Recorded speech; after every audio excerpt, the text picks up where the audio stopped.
إن الحمد لله الأكرم الذي خلق الإنسان وكرم وعلمه من البيان ما لم يعلم. فسبحان الذي لا يحصى امتنانه باللسان ولا بالقلم. نشهد أن لا إله إلا الله وحده لا شريك له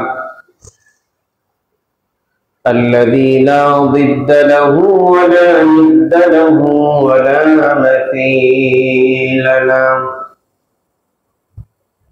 وهو الفرد الواحد الأحد الصمد الذي لم يلد ولم يولد ولم يكن له كفوا أحد.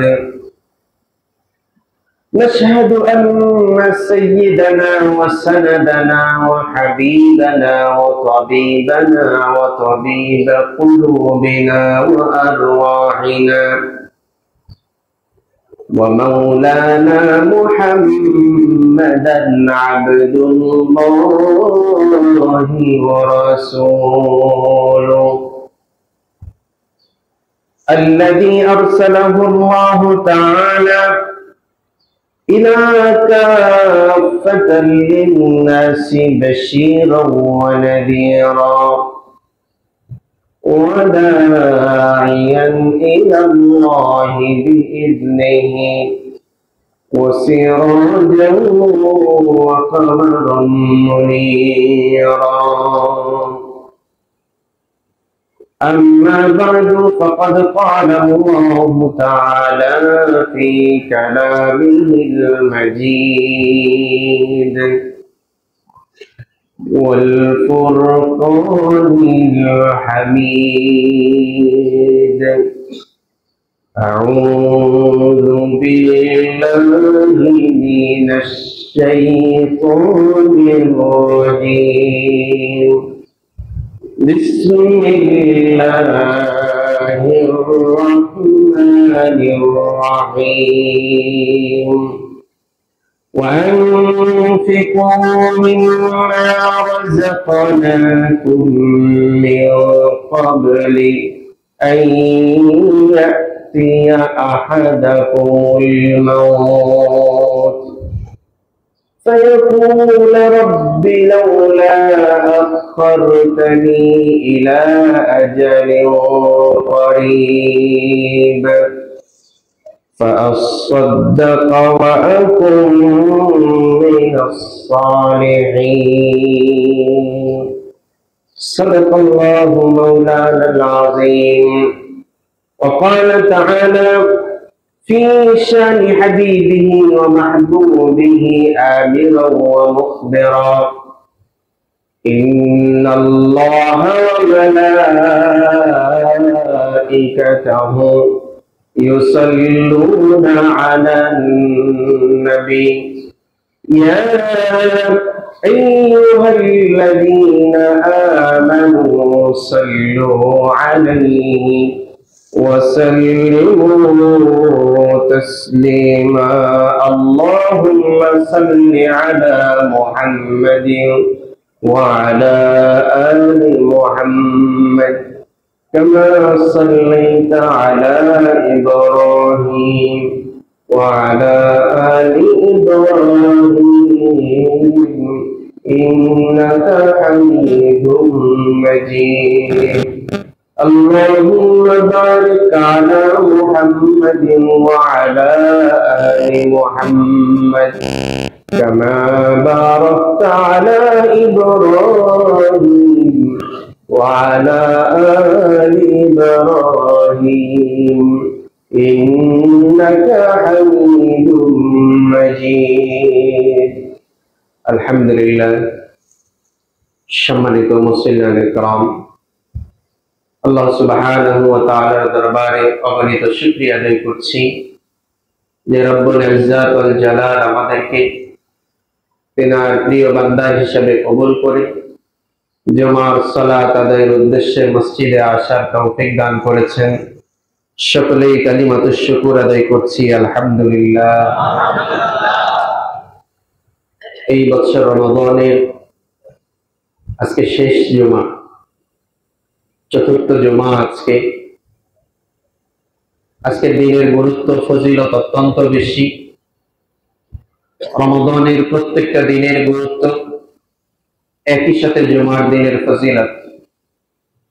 এই জন্য আমরা আজকের দিনে বেশি বেশি করে আল্লাহর কাছে ক্ষমা চাইব এবং বেশি বেশি দুরূদ শরীফ পাঠ করব। আল্লাহ তাআলা আমাদের তৌফিক দান করুন, আমিন। সম্মানিত উপস্থিতি, রমজান আমাদের থেকে বিদায় নিতে চলেছে। রমাদান আমাদের মাঝে বেশ কিছু দিক নির্দেশনা নিয়ে এসেছিল, বেশ কিছু শিক্ষা আমাদের জন্য নিয়ে এসেছিল। বিশেষ করে কোরআন তেলাওয়াত করা, এটা কোরআন নাজিলের মাস, এটা সিয়াম সাধনার মাস। সিয়াম শব্দের অর্থ হলো জ্বালিয়ে দেওয়া, অর্থাৎ নিজের মনের ইচ্ছা খাহিশাতকে, নফসের ইচ্ছা খাহিশাতকে জ্বালিয়ে দিয়ে খাবার থেকে বিরত থেকে, স্ত্রী থেকে, পানাহার থেকে বিরত থেকে আল্লাহ রাব্বুল আলামিনের জন্য উপবাস থাকা, দুনিয়ার সবকিছুকে শেষ করে দেওয়া, শুধুমাত্র আল্লাহর জন্য, আল্লাহর ভালোবাসা নিজেকে উৎসর্গ করা, এটা হলো রমজানের অন্যতম শিক্ষা। পাশাপাশি রমজানের আরেকটি বড় শিক্ষা হলো দুহাত উজাড় করে আল্লাহর পথে দান করা, সাদাকা করা। রমজানে অনেকেই সাধারণ দান করে থাকেন, অনেকেই যাকাত দিয়ে থাকেন, অনেকে সাদাকাতুল ফিতর আদায় করে থাকে। এছাড়াও যে সকল সাধারণ দানগুলো রয়েছে সেগুলো করে বেশি বেশি করে থাকেন রমাদান। বিশ্বনবী সাল্লাল্লাহু আলাইহি ওয়াসাল্লাম হাদিসে বর্ণিত হয়েছে তেনার সম্পর্কে, বুখারীর বর্ণনা, কানা আজওয়াদান নাস, মানুষের মধ্যে সবচেয়ে বেশি দানশীল ছিলেন কে? মুহাম্মদুর রাসূলুল্লাহ সাল্লাল্লাহু আলাইহি ওয়াসাল্লাম। এই হাদিসের শেষ অংশে বলা হয়েছে আন্না রাসূলুল্লাহ সাল্লাল্লাহু আলাইহি ওয়াসাল্লাম কানা আজওয়াদু বিল খায়রি মিনার রিহিল মুরসালা। তিনার দানের প্রসার এমন হয়ে যেত, প্রবাহিত বাতাসের ন্যায় তিনার দানের গতি বৃদ্ধি করে যেত। সুবহানাল্লাহ। আমরা অনেকে দান করেছি এবং কয়েকদিন সময় বাকি রয়েছে। এই সময়গুলোর মধ্যে এই সুযোগটাকে আমরা ব্যবহার করে আমরা বেশি বেশি দান করার চেষ্টা করবো ইনশাআল্লাহ। আজকে দানের কিছু ফজিলত, দান করলে কি উপকারিতা রয়েছে আমাদের জন্য, এই সম্পর্কে আমরা কোরআন এবং সুন্নাহ থেকে আলোচনা শুনবো ইনশাআল্লাহ।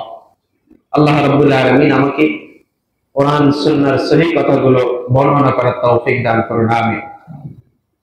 আল্লাহ রাব্বুল আলামিন কোরআনুল হাকিমে বলেন, وأنفقوا مما رزقناكم من قبل أن يأتي أحدكم الموت فيقول رب لولا أخرتني إلى أجل قريب। তোমরা দান করো, আনফিকু মিম্মা রাযাকনাকুম, তোমরা তোমাদের যে সম্পদ রিজিক তোমাদেরকে দেওয়া হয়েছে সেখান থেকে তোমরা খরচ করো। মিন ক্বাবলি আইয়াতিয়া আহাদাকুমুল মাউত, তোমাদের উপরে মৃত্যু চলে আসার পূর্বে, বিদায় ঘন্টা বাজার পূর্বে কি করতে হবে? দান করতে হবে। এখন মরার সময় আমি বললাম এইটা অমুককে দিও, এটা অমুককে দিও, এটা অমুককে দিও, আমি মরে গেলে তো তারা এটা অটোমেটিকই পেয়ে যাবে, ঠিক কিনা বল? নাকি আমি মরে গেলে আমাকে দিতে হবে বলে? আমি যখন মারা যাব, বাংলার জমিনে এমন অনেক উদাহরণ বাস্তবে প্রমাণিত হয়েছে। বাবা মারা গিয়েছে, সন্তানেরা বাবার লাশটা দাফন করে নাই, সম্পদ নিয়ে মারামারি শুরু করে দিয়েছে, আছে না নাই? গত কয়েকদিন আগে বাবা মারা গিয়েছে, বাবা সম্পদ লিখে দেয় নাই, বাবার সম্পদ সন্তান পাই নাই, যার কারণে বাবার কবরের মধ্যে নিজে গিয়ে শুয়ে আছে, বাবাকে দাফন করতে দিবে না। এই রমজানের ঘটনা, অল্প কয়েকদিন আগে বাংলাদেশের ঘটনা। বাবা সম্পদ দেয় নাই, না দিয়ে মারা গেল কেন? সে সম্পদ আমি বুঝে পাবো, তারপরে তার কবর দেওয়া। কি করুন ইতিহাস! আর আমি সম্পদ জমাইতেছি, জমাচ্ছি, আমি মনে হয় কবরে নিয়ে যাব। এই জন্য আল্লাহ বলেন, মিম্মা রাযাকনাকুম মিন ক্বাবলি আন ইয়াতিয়া আহাদাকুমুল মাউত, তোমাদের কাছে তোমাদের কারোর উপর মৃত্যু চলে আসার পূর্বে তোমরা দান করো, সাদকা করো, খরচ করো। কেননা যারা দান করে নাই, যারা খরচ করে নাই, মৃত্যু যখন চলে আসবে, ফায়াকুলা রাব্বি লাউলা আখখারতানি ইলা আজালিন করিব, যারা দান করে নাই, কৃপণতা করেছে, বখিলতা করেছে, মনে করেছে ইয়াহসাবু আন্না মালাহু আখলাদা, এই সম্পদ মনে হয় আমাকে অনন্তকাল পর্যন্ত বাঁচিয়ে রাখবে। আল্লাযী জামাআ মালাহু আ'দাদা, সম্পদ জমা করেছে আর খালি গুনতেছে, হিসাব কষেছে, কত জমালাম, খরচ করে নাই। তাকে ডাক দিয়ে বলবে, ফায়াকুলা রাব্বি লাউলা আখখারতানি ইলা আজালিন করিব, আমাকে আর একটু সময় দেন, আমার মৃত্যুটা একটু দীর্ঘায়িত করুন, আমার হায়াতটা একটু দীর্ঘায়িত করুন, মৃত্যুটা একটু পরে দেন। তাহলে কি হবে? ফাসাদদাকা ওয়া আকুন মিনাস সালিহিন, ওই লোকটা বলতে থাকবে, আমি যে আগে দান করি নাই, কৃপণতা করেছি, ফাসাদদাকা, আমি এখন বেশি বেশি করে দান করব, যা কামাই করছি সব দিয়ে দিব, কিন্তু এখন তো দিতেই হবে। আল্লাহর নবী হাদিসের মধ্যে বলেন, উত্তম দান ওই দান যে সময় আপনি সচ্ছল অবস্থায় রয়েছেন, আপনি মনে মনে চিন্তা করেছেন কিছু সম্পদ আপনাকে জমাতে হবে,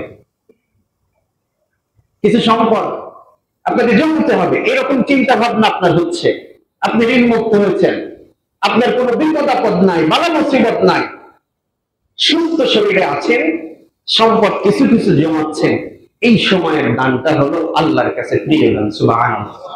কেন? অসুখ হয়েছে, এখন আপনি এসে দান করলেন, এটা তো বিপদে করে দান। কথা বলে, একটা বিপদ হয়েছে, অ্যাক্সিডেন্ট হয়েছে, আপনি মসজিদে কিছু টাকা পয়সা দান করে দোয়া চাইলেন, এটা তো বিপদে করে দান করা। এটা আবার খারাপ জিনিস না, কিন্তু এটা খারাপ নয়, কিন্তু এটা তো আমি বিপদে করে করছি। দান করাটা, এই বিপদে পড়ে দান করাটা খারাপ জিনিস নয়, কিন্তু আল্লাহ নবী বলেছেন সচ্ছল অবস্থায় যে দান, সেটা হলো বেশি উত্তম। ওই সময় তো আমাদের চিন্তা থাকে যে আমাদেরকে আরো জমাতে হবে।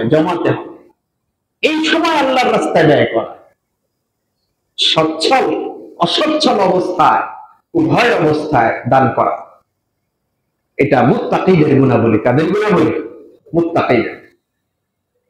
আল্লাহ রাব্বুল আলামিন বলেন, وسارعوا إلى مغفرة من ربكم وجنة عرضها السماوات والأرض أعدت للمتقين, তোমরা দৌড়ে যাও তোমরা ধাবিত হও ইলা মাগফিরাতিন মির রাব্বিকুম, তোমাদের রবের ক্ষমার দিকে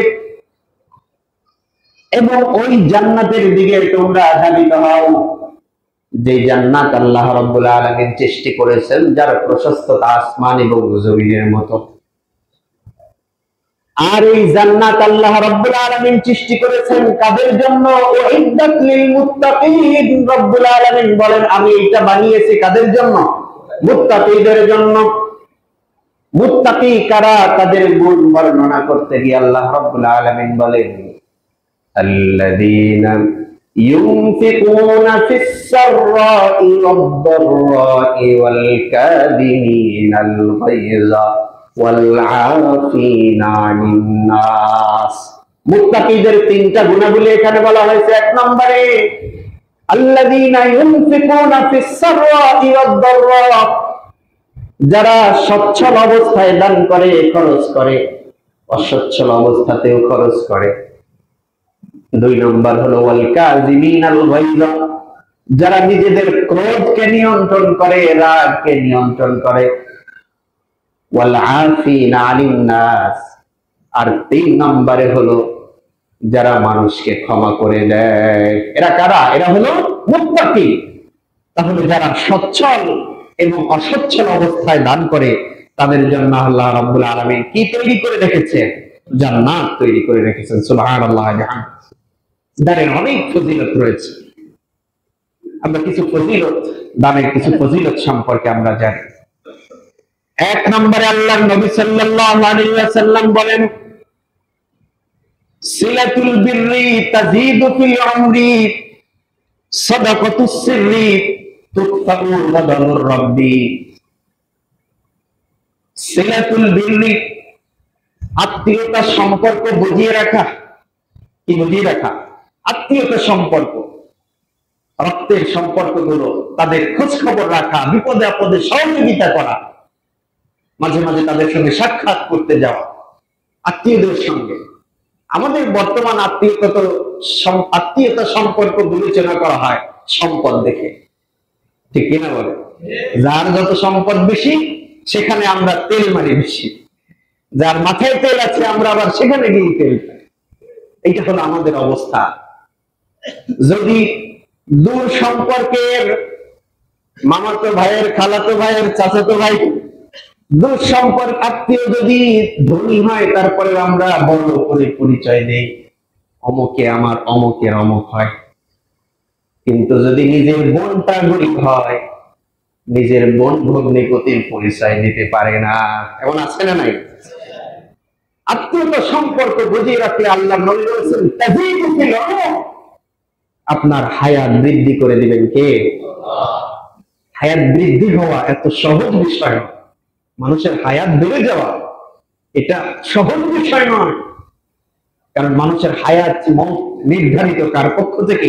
আল্লাহর পক্ষ থেকে। আল্লাহর নবী বলেছেন সিলাতুল বিররি তাজিদু ফিল উমর, আত্মীয়তা সম্পর্ক বুঝিয়ে রাখলে আপনার হায়াত বৃদ্ধি করে দিবেন আল্লাহ সুবহানাহু ওয়া তাআলা।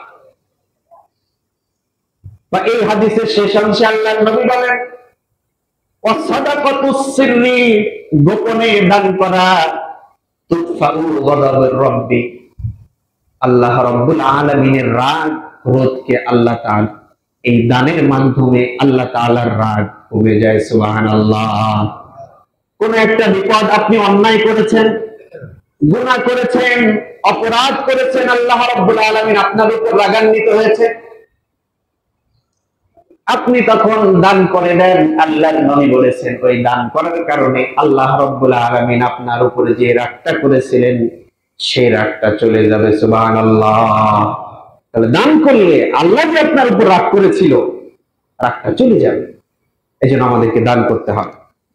দুই নম্বর, আল্লাহর নবী সাল্লাল্লাহু আলাইহি সাল্লাম বলেন, তিরমিজি শরীফের হাদিস, দান করার কারণে মানুষের গুনাহকে আল্লাহ রাব্বুল আলামিন একেবারে জ্বালিয়ে শেষ করে দেন। যেমনি ভাবে পানি আগুনকে একেবারে নিভিয়ে দেয়। সুবহানাল্লাহ।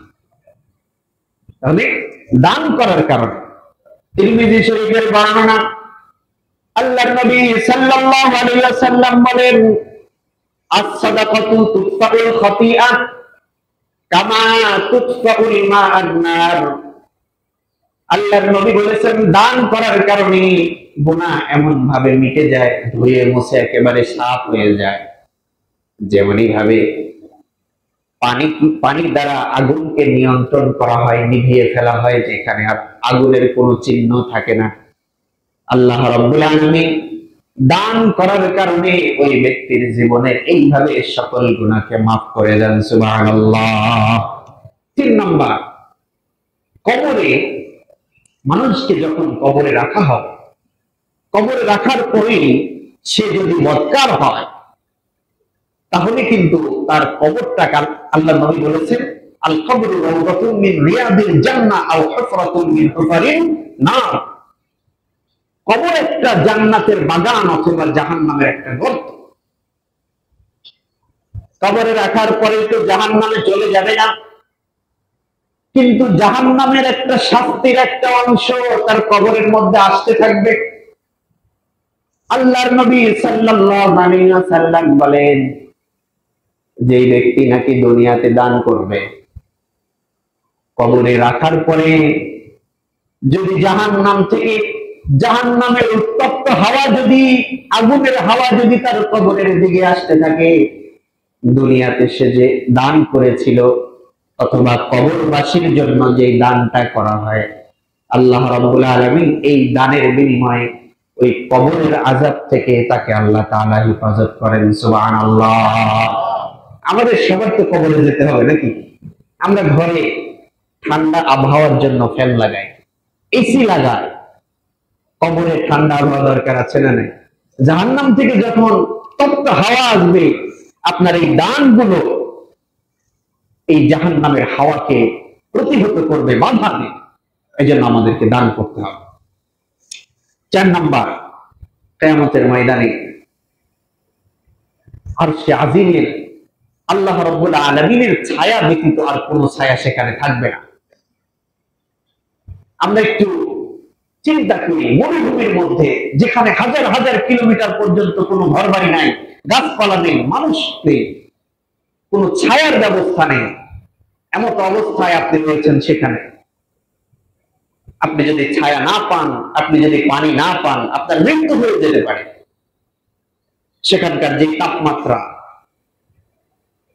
মরুভূমির মধ্যে তাপমাত্রা হয়তো 60 ডিগ্রি পর্যন্ত উঠতে পারে বা তারও বেশি উঠল, কিন্তু কিয়ামতের ময়দানে সূর্য আমাদের মাথার আধা এক বিঘত করে চলে আসবে, তখন আর ছায়া দেওয়ার মতো কোনো কিছু থাকবে না, কোনো মানুষের সাহায্য কাজে আসবে না, কারো কাছে সাহায্য চেয়ে পাওয়া যাবে না। আপনার দুনিয়াতে যত বড় বিল্ডিং থাকুক না কেন, যত ধনাঢ্য আপনি হন না কেন, আপনি সেখানে একটা ছাতার ব্যবস্থা করতে পারবেন না, একটা ছাদের ব্যবস্থা করতে পারবেন না। কিন্তু যদি আপনি দুনিয়াতে দান করে থাকেন, আল্লাহর পথে খরচ করে থাকেন, আল্লাহর নবী সাল্লাল্লাহু আলাইহি ওয়াসাল্লাম বলেন, কিয়ামতের দিন এমন একটা ছায়া আল্লাহ রাব্বুল আলামিন বানাবেন, ওই ছায়ার নিচে শুধুমাত্র দুনিয়াতে যারা দান করেছিল, শুধুমাত্র একমাত্র তারাই অবস্থান করবে। সুবহানাল্লাহ। একটা ছায়া থাকবে যেখানে শুধুমাত্র কাদের জন্য? দানশীলদের জন্য। আর একটা প্রসিদ্ধ হাদিস আছে না, কিয়ামতের ময়দানে 7 শ্রেণীর মানুষ আল্লাহর আরশে আজিমের নিচে ছায়া পাবে। একটা হলো শুধুমাত্র দানশীলদের জন্য আলাদা একটা ঘর, আবার 7 শ্রেণীর জন্য আলাদা ঘর। তো ওই 7 শ্রেণীর মধ্যে এক শ্রেণী এমন রয়েছে যারা ডান হাতে দান করে, বা হাত বুঝতে পারে না, অর্থাৎ গোপনে দান করার কারণে আল্লাহ রাব্বুল আলামিন ওই 7 শ্রেণীর এক শ্রেণীকে আরশে আজিমের নিচে ছায়া দান করবেন। সুবহানাল্লাহ। তার মানে নয় যে প্রকাশ্যে দান করলে সওয়াব নাই। আল্লাহ রাব্বুল আলামিন বলেন, ইন তুবদুস সাদাকাতি ফানি'মাহি ওয়া